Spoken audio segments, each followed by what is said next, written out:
Delta Force is a free-to-play first-person shooter that's available on PC, mobile, and, starting on the 19th of August, on PlayStation 5 and Xbox Series consoles. Though it shares the name of an old tactical shooter series available on PC from 1,000 years ago, developer Team Jade's Delta Force plays radically different to those games and offers a comprehensive package of modes, equipment, and customization to boot. It also features cross-save and near-content parity between all platform versions, making this a fairly ambitious first-person shooter. I've been playing Delta Force for months now on PC, a bit on mobile, and I got to try the console version ahead of time when I went over to Tencent's Playa Vista headquarters back in late June.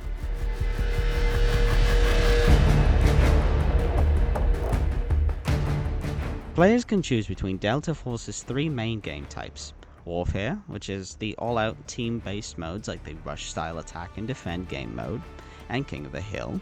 There's the extraction shooter game type called Operations, in which players will enter a map with a set bit of gear, or not at all depending on what happened in the last match, as they roam the map to find valuables to be able to sell in the game's in-game marketplace. And lastly, there is the short campaign mode called Black Hawk Down, which infuses the movie with the original Delta Force's tactical style of gameplay, where every shot counts and you can be torn to shreds in an instant. Between the Warfare and Operation game types, players will play as a cast of operators who have unique personalities and are loosely based on a set of 4 classes: Assault, Medic, Support, and Sniper. Each character brings a helpful touch to the battlefield, be it significantly quicker heals, explosives, traps and trap-breaking drones, smoke grenades. My gosh, the smoke grenades. I'll touch on that in a moment. And being able to latch onto surfaces and snapping back on when the going gets tough, and much more. Now, I'm not the kind of person who really enjoys character-based shooters, though I believe hero shooter might be the better term here. But Delta Force's operators aren't overbearing in the way that a hero shooter would be. As in, I don't have to feel dependent on an operator's skills to be successful, but using them would be a boon.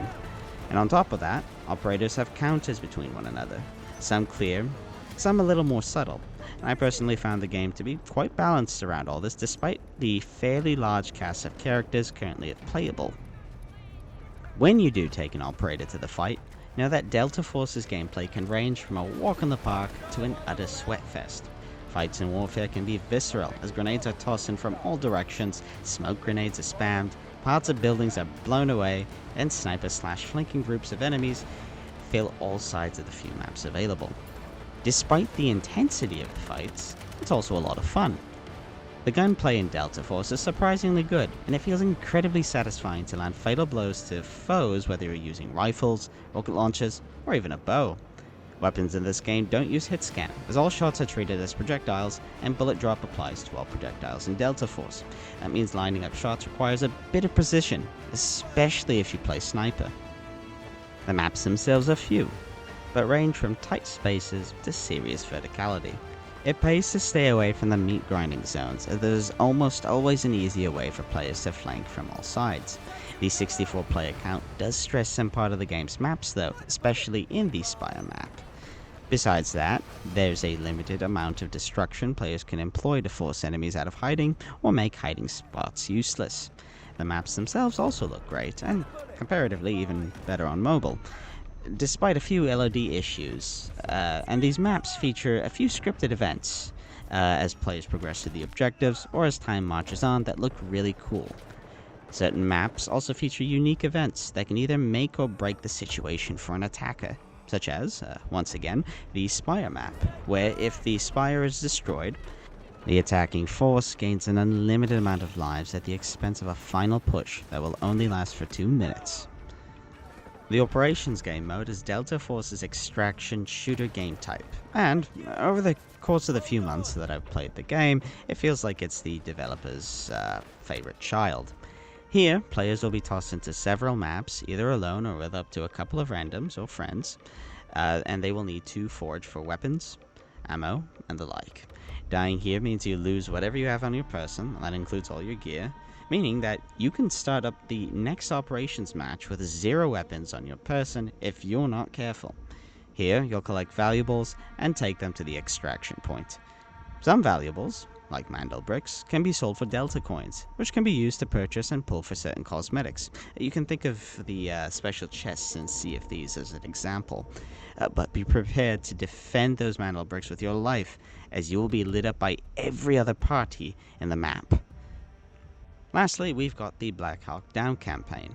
Players will viscerally relive the moment US operations went into Somalia with zero planning, offered freedom to the locals and militias in the forms of bombs and bullets, and turned an entire population of people against America. This campaign plays radically different to the warfare and operation modes, not just in terms of story, but gameplay. Every bullet counts, every step counts, and cooperative play is sorely needed, as each playable character offers valuable assets such as ammunition and medkits that you wouldn't be able to pick and choose in solo play. Expect to die a lot, not just because you'll be lasered in seconds, but because there will be escort objectives where you need to defend convoys who should be able to defend themselves, but the gunners within the Humvees are a bunch of baboons. Sorry, no. Baboons would be more useful than the friendly AI in this situation. Sorry, just venting. Do note that the cooperative play is only available on PC as of this moment. Solo play will be the only option available on console when the game launches at this time, and mobile players cannot access the game mode at all, being featured on the hub menu. Unlocks here can be brought to the multiplayer modes. And speaking of unlocks, there are a ton of them. Weapons can be customized and calibrated to a T, and alongside grindable and pullable skins, you can really make a weapon your own. Delta Force, being a free-to-play game and all, what you can spend money on are either bundles of skins that can be outright purchased, or these special select skins that have to be pulled for, like a gacha title. These special skins have unique execution animations, special skins for the operator skills, and even feature original songs that can be played from the game menu and can be heard when a match is won. And right now, there are two very cool Arknights themed operator skins that are time limited, and who knows if they'll ever return once these pools are gone. I'll be honest, this is the worst part of the game's monetization, not really because these special skins have to be pulled for, it's because the game isn't upfront with the potential cost that these bundles can run you, which can run well over $100. Now mind, these pools don't have duplicates. You keep pulling until the pool is exhausted and you have either collected all the items or you have successfully pulled the operator's skin, and in turn you will receive the rest of the pool.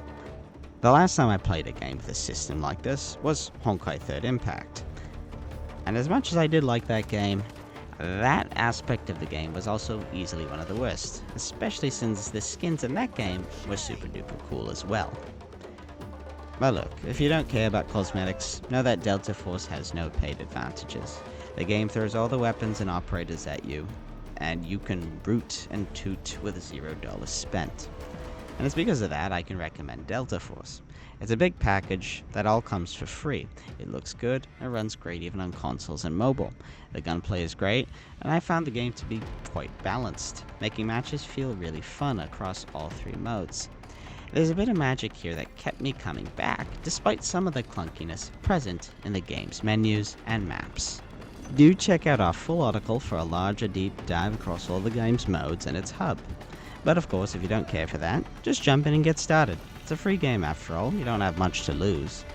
And once again, thank you for tuning in to our Delta Force impressions here on XboxEra. Do give us a like and subscribe to our channel. Gamescom is coming up, and you wouldn't want to miss our grade A coverage of this wonderful industry event.